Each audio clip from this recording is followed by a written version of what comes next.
But I want to welcome everybody to the Center for Spiritual Deepening. We're really excited to have Lynn Bauman with us. Lynn is a teacher, a linguist, an explorer of faith and religions, and he has a deep knowledge of the Abrahamic faith tradition, which includes the three families, as well as the connections to Islam, to Hinduism and Buddhism, etc. So he's going to do Sufism for us tonight, and I know I'm really looking forward to it. So I'm not going to waste time saying much more. I'm going to turn it over to you. Thank you, Peg. Thank you so much. Great. Well, I have been looking forward to being this close to the White House for some time, and I don't know how much closer I'm going to get, but no, I have known Peg, and Peg has been down to be a part of our retreat center, and we got to know each other really well, first on Zoom, and then she told me about this group, and we got to talking about the possibilities and said that you all had been gathering for a decade. So the way she describes it is that there has been a group of people like you that are searchers and seekers and open, and you've been looking at various streams, paths, and traditions. And so we said, well, let's think about Sufism as a particular opening. And when we talked about it, I thought of it in terms of it being a hidden treasure, meaning it's a treasury that's been awaiting us and maybe awaiting this century. I'm not sure that that's true exactly, but if I said, how many of you have read Jalaluddin Rumi, the poetry of Rumi, put your hand up. Oh, Rumi. Rumi. Okay. Almost everyone has read Rumi. So you haven't, right? Okay. Well, I won't give you the test tonight. Tomorrow, Barbara, you have to have it. Rumi. Rumi. R-U-M-I. Okay, so a famous poet, and he is the most well-known poet in the world at this point. And he lived in the 15th, 16th century, and the result of the Mongol invasion. So his poetry comes out of this very, very difficult period of Middle Eastern history when the Mongols swept down out of the northeast through the Middle East, took over most of the Middle East, went into Africa, went on into Europe, parts of Europe, and then things really changed.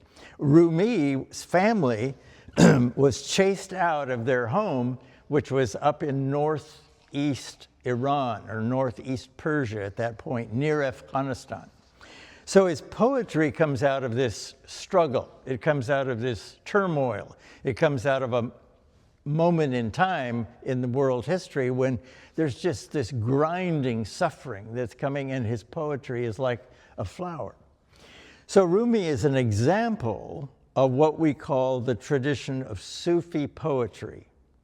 So Sufism is, of course, an expression of the Islamic faith. And the Islamic faith for us in this century with the goings on in the Middle East is often very problematic. You know, people don't know what to think about the Muslims and the Islamic faith. So I had the privilege of going to the Middle East and spending 10 years in Iran, which is the homeland of Rumi, and a lot of the great poets of the Islamic world and Sufism come out of Iran. Hafez, for example, Sadi, and Attar, and many, many others. But I went as a Christian missionary. In fact, I was a fundamentalist, and I grew up in an Amish world and then later on a fundamentalist world, so I was very narrow in the way I thought about other faiths. And I didn't think at all that there was any treasure anywhere in the Islamic world. And yet, as I began to learn, as I began to interact, and I fell into the wonderful grace of a teacher who lives now and teaches at George Washington University, Sayed Hossein Nasr, Nasr. You may have seen him. Well known and very much a public figure in the Western world now, but he was a professor at the university where I was studying and later was teaching. So my world shifted, it changed, and I realized, oh, this is why I went. I thought I went to be a missionary for the Christian tradition, and I received a big gift, and I realized, oh, it's a hidden treasure. I didn't know it was here. I didn't know that there was something that was waiting, and I thought I was supposed to go and do what my religious upbringing said I should do, and try to convert Muslims to the path of Christianity. And I realized, no, that's not it. That's not why I'm here. And so there was a revolution in my life, and I realized, okay, I grew, I expanded, I was able to integrate ideas and understand what Islam was, what Sufism was, and then to receive this treasury. So what I would like to do is explain enough of the tradition so that when you leave this weekend, you can read the poets of the Sufi world, not just Rumi, but all of the poets of the Sufi world, and have a kind of understanding of what they're about, what they're saying, and how they relate to our tradition. And I'm a Christian, a follower of the teachings of Yeshua, and how it relates to Christianity, because it feels like, oh, these are just two separate things. They don't have any relationship to each other, when in fact, they have a deep relationship to each other. But we're so far away from that world that we honestly don't know what the connections are. So the gift of being there and learning Rumi's language, so I speak his language, I can read his poetry and the way he wrote it, but it doesn't have to be read in that language to be really loved. So if I was going to say, those of you that have read Rumi, maybe Coleman Barks, The Essential Rumi, that's a very famous. So why did you like it? What was it about Rumi's poetry that you liked? Why would you read this foreign poet from another religion? Why? Anybody want to say? The heart. The heart. So what did it say about, this is Angela. He just speaks from the heart, and he speaks poetically. Yeah. And clearly from the heart. Very clearly. That's right. So Transforms everything positively. that is the truth. He lightens Yeah, that's exactly my right. thinking. So when you read him, you are touched by light. There's a certain transmission. We were talking about that last night. This idea that something is being transmitted from heart to heart. So we work in the West this way. We work mind to mind. We want to make rational sense. We want to make things understandable in terms of reason and logic and analysis. And I'm going to use that skill. I think it's really important to use it. And I want to use it to make a context so that we can not only use the mind, but use the heart. So part of what we want to do is explain the context for this tradition that touches us. So I'm going to give you material to take home. I'm going to give you opportunity to sort of struggle with it a little bit and see what you think. And then when you leave, I hope you'll explore more. That's my hope. This is not just trivial pursuit. This is about our journey. This is about our own progression as human beings. And I see most of us have some gray in our hair, so I don't know what all that means, but it means that we've been on the path for a long time. that we've been walking and we've been searching. So I consider us a group of practitioners, a group of searchers. We're not just newbies. We've been on the path. And the question, things come to us. And here's the thought I have, that we're in a moment of crisis. We're in a deep moment of crisis in the Western world, in America, Washington, D.C., Texas, where I'm from. And the world is awash in suffering. And one of the times when you can say the majority of the world was awash in suffering was at this period of Rumi, when the Mongols swept through the Middle East. And he wrote out of the suffering, and he brought light in the middle of the suffering. Well, that's maybe why this gift is given at this particular moment in time. So, before we start, though, to explain anything, I want us to practice. So Sufism is not only a teaching. Sufi tradition, I'll just give you a basic, it's the mystical tradition of Islam. So the mysticism of Islam comes under the name Sufi. So if you want to get a basic definition of Sufism, it's the mystical tradition of Islam.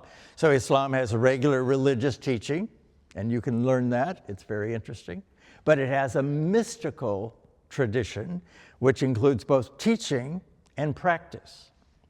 So you are practitioners. I happen to know that. I know that you get together to study, to learn, to grow, to explore, to talk to each other about your path, but you also get together to meditate.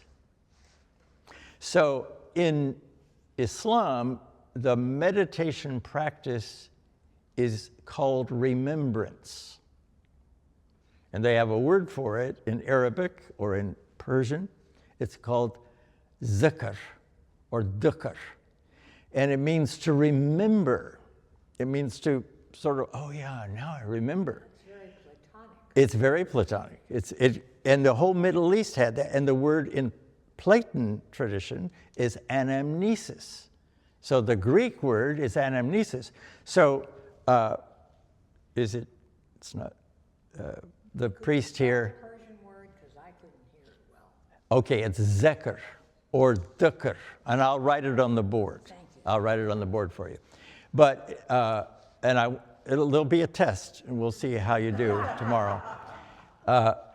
So the idea of when you do Eucharist, that is called anamnesis. That's called remembrance. So the two are related. You can hear, oh, there's a relationship.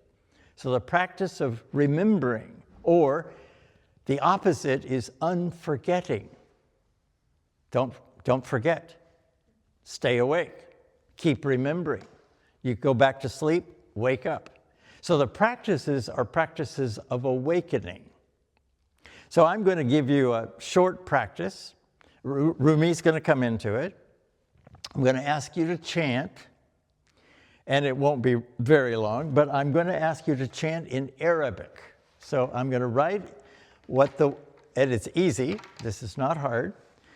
The words are this in Arabic.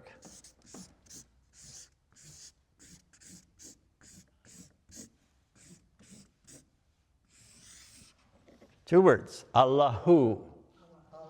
Allahu. Okay, that's all you have to remember. Yeah, who is sort of like you. Oh, you. It's sort of like lifting your voice and saying to the divine, oh, you. That's sort of the way this is understood, Allahu. And so I'm going to lead the chant. It's improvisational, meaning you can harmonize with it. So if you hear harmony, and I'm going to get us started in the chant once we get started, and then I'm going to ask if you can harmonize with me. There's Lisa right there. Lisa, the test is coming a little bit later.